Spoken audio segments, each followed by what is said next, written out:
What is up, guys? This is Sugi JRPG here, coming back after a pretty long hiatus. I've been all around the world in Tokyo Game Show, Paris Game Week, and then I got sick, so million reasons why this review essentially got delayed, but hey, better now than never. So today we're going to be doing a post-launch review of Final Fantasy Tactics Ivalice Chronicles for PC.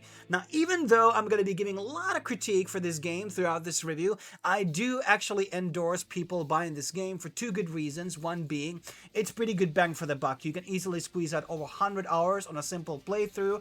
There's a decent amount of replayability in this game. And secondly, if the game is going to be selling well, they are going to be creating a sequel for it. And I do believe that they have already written out a potential storyline for the sequel game, and maybe even some assets have already been made which didn't make it out to the original game. So I think the sequel is definitely in the cards. But let's talk about what does the remaster really bring into the table compared to the earlier versions. So first and foremost, there's HD upscaled graphics. Now obviously you can opt out for the older version of the game, which basically has everything on classic, everything looks like the original game like it did on PSP and also on PS1. So the HD upscaled is part of the remastered version that you can opt out when you basically boot out the game. There's also full voice acting in both English and Japanese. I played this game on English, but basically both of the versions seem pretty good. There's a lot of balance changes to the classes and the bosses and certain systems. There's a lot of UI updates into the game. There's 3 difficulty levels that you can go for: Square, Knight, and then there was the third one, which was, I think, Tactician. And then there's a lot of additional dialogue and story content that had been added into the game, especially for the ending. And then there's a lot of these, quality of life features that have been added in, like fast forward mechanic, store and lore summaries, auto saving, a tactical view of the map, to name a few. And you obviously still, as I said, have the option to play the original version with the War of the Lions translation. So let me explain the premise of this game. So the story takes place in the Kingdom of Ivalice that is recovering from this long, brutal war, which was known as the 50 Years' War. The current king has succumbed in the malady, and now there's 2 different successors to basically ascend the throne. You have a boy who's 2 years old, and then there's basically a princess. And now these rivaling noble factions, we have the Gultana, the Black Lion, and Lark the White Lion, are basically backing out a different candidate for the throne, and now they're basically clashing out and slowly building up into an all-out war to basically choose who will be the successor to ascend the actual throne. And you will be playing as Ramza Beoulve, who is a cadet in the beginning of the story. There's a time skip that actually takes place shortly after the first chapter. And he is from an influential and powerful noble family known as House Beowulf. And he's kind of like this very idealistic, knightly type of protagonist. And he's kind of coping up with this massive corruption that is going on and these power struggles and betrayals in the world. And he's kind of trying to prevent the war from taking place in Ivalice again. And he's trying to stop the madness, so to speak. And there's a lot of themes revolving around the power struggles between the elite, betrayal, and of course, class inequality.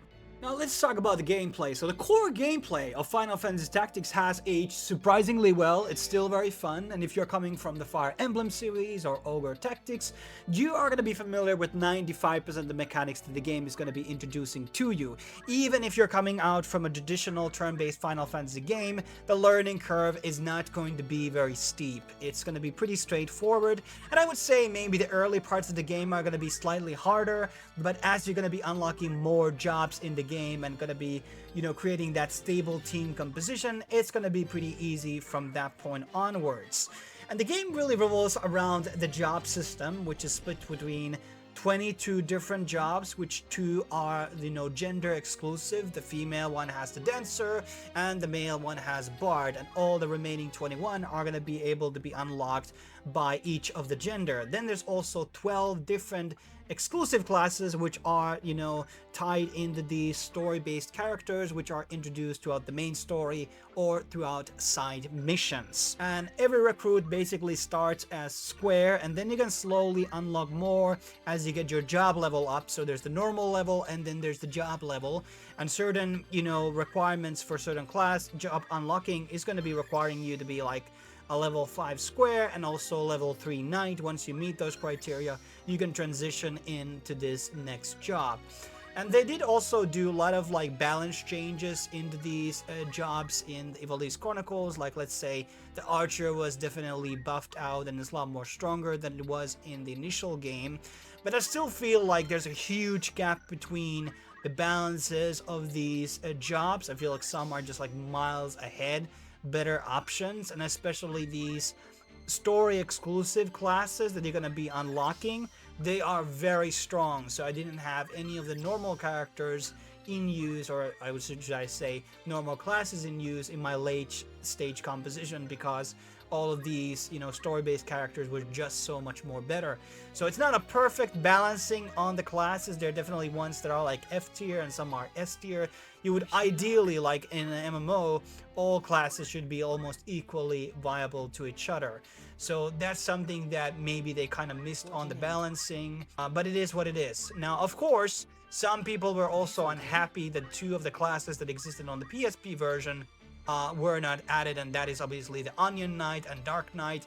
And I would argue that they were not very balanced classes. They were more like fan service. Obviously, Onion Knight is kind of classic to Final Fantasy franchise, and because of that, I would have wanted to see it. But it is what it is, and I think there's already a lot of classes in the game, and it's just like something I just didn't want to see more of them. But I can understand why some people were mad about that. And obviously, Balthier was also excluded, which was on the PSP version of the game. Now, I did play this game throughout the medium difficulty, that being the night, and I think, as I kind of said, the early parts of the game were tough sometimes, but once you actually end up being like 5 levels above the story mission average levels, you are going to be having a pretty easy time, and I was basically auto-battling a lot of these maps too, because I was so overpowered. I just like put auto-battle and just watching TV while my team was destroying the enemy.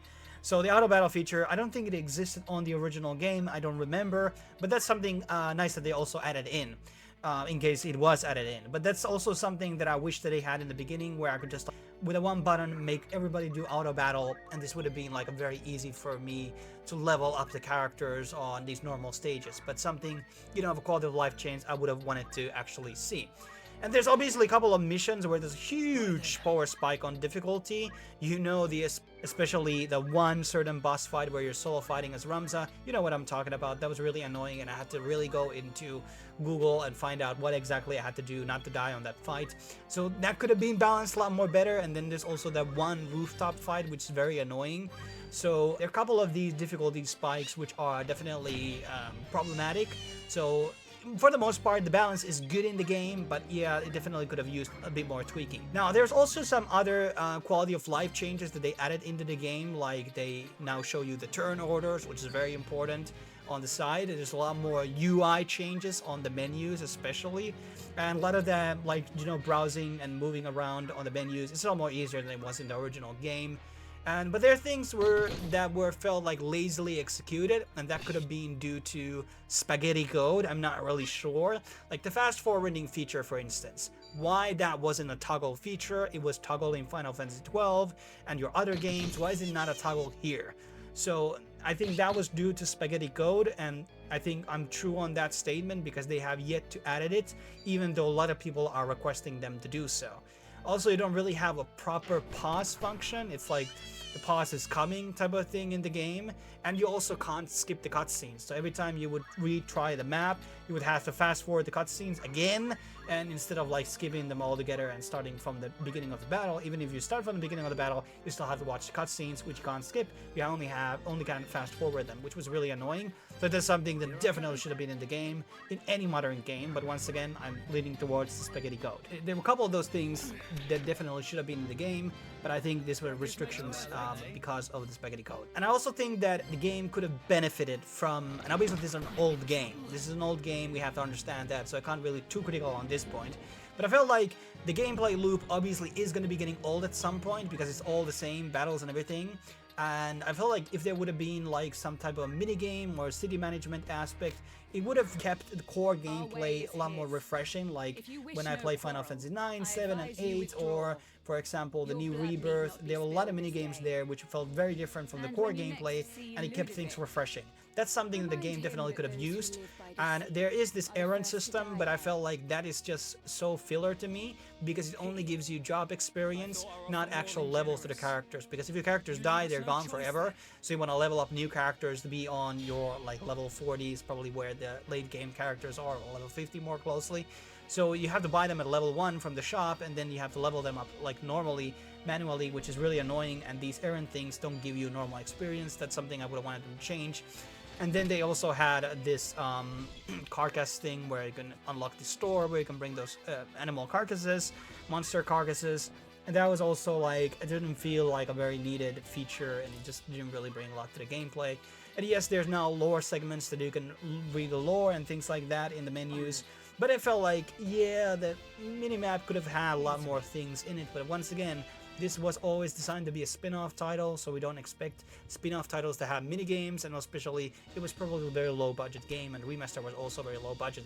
So I didn't really have high expectations, but if they're going to be doing a sequel, I definitely want to have some type of a thing aside from the normal battles. Now let's talk about a bit of the music and the audio, and I was positively shocked how good the actual OST is in this game, and it must have been over 25 years ago since I last played this game on my PS1, so I've forgotten most of my experience, especially the OST, except the battle theme, which is pretty good, especially the second one. But my favorite track in the OST is the one that plays in the intro. It's very enchanting, reminds me of like a Disney track from Beauty and the Beast or something like that, and that's definitely like highlight and most immersive part about this game altogether is that intro sequence that plays in the menu. Now it obviously does have maybe also one of the worst boss battle themes in the whole franchise, so that's an L, but overall the OST is really strong one, and obviously it does come from the era when they were making a lot of these classic best soundtracks like 10, 9, 8, and 7, and 6, which are heralded as the best in the franchise.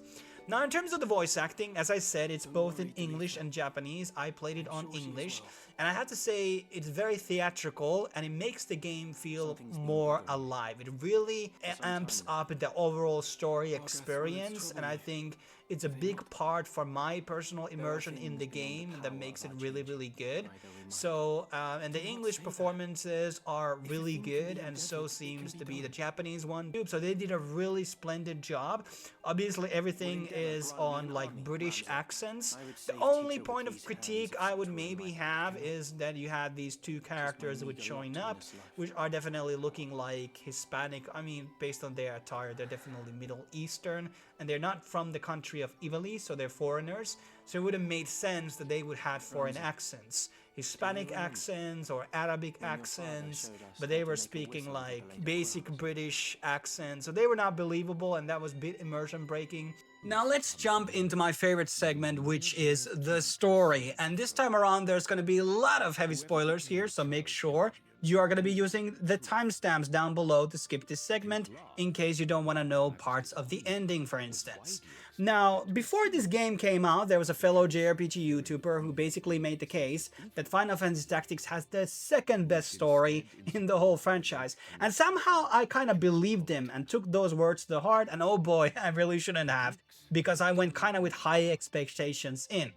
Now, as I already kind of said earlier, the Tactics story is really indirectly or directly influenced by War of the Roses, which is a real historical event that took place in England, where there were noble houses basically, you know, fighting over the throne, and obviously there were a lot of, you know, class struggle themes laying around during that time as well.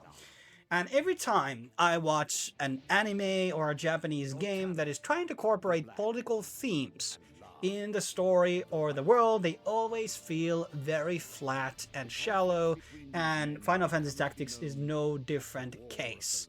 Like, the thing is, in order to write a good story about class struggle, you actually have to read books about it.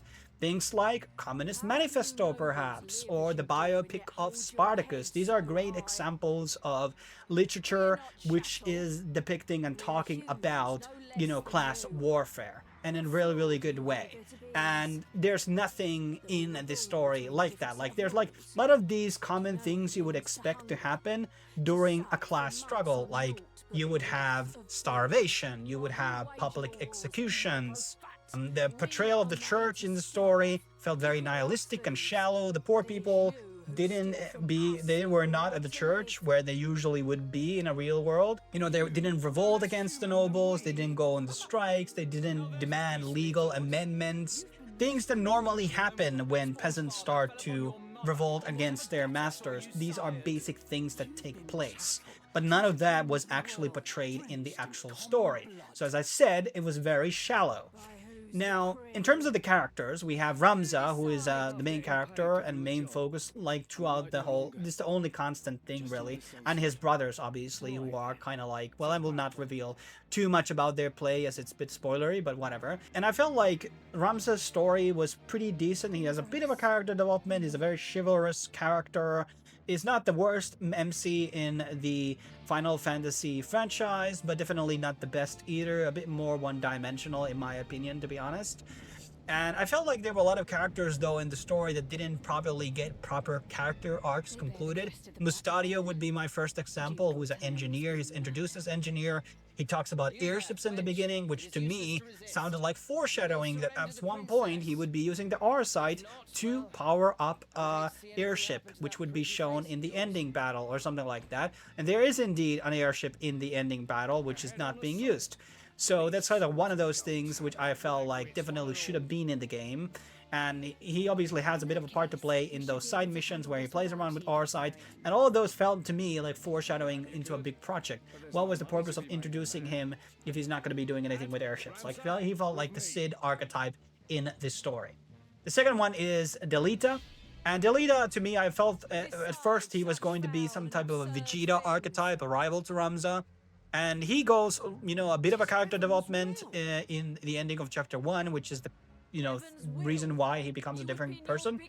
But the weird part about him is he vanishes basically in the ending of the game, which is Chapter 4. He's totally not, in any contact with Ramza or the end events of the story, which is a mistake in my opinion, as he's so pivotal in the whole story. He is the second most important character after Ramza. In some ways, I would argue he's the most important character in the story. And somehow he becomes a king off screen. He never had any expression about wanting to be a king. Was it this is ever his true goal? That's not explicitly said. And also the end where he's being stabbed by his wife. Wife, by the way, which had no reason to stab him, as they have been years already together, and there was no benefit in politically to kill her at any point, because she was thinking that eventually she would be discarded. Why? Delita is already king, the highest form of power in the country. Why would she kill the queen? What would be the fucking point of that? There's no logical pathway where Delita would want to kill the queen. So obviously women are illogical, so it makes sense that she would make maybe that type of a leap. Maybe she became paranoid. I don't know. It didn't feel like she was paranoid, but somehow like she got triggered and tried to stab her, and then they kill each other. And I felt like, yes, it felt like this was the satisfying ending for a person that betrayed so many people, that he would be betrayed by the closest one to him. That's poetic, but it doesn't make a lot of sense to me story-wise that this would be the character to betray him.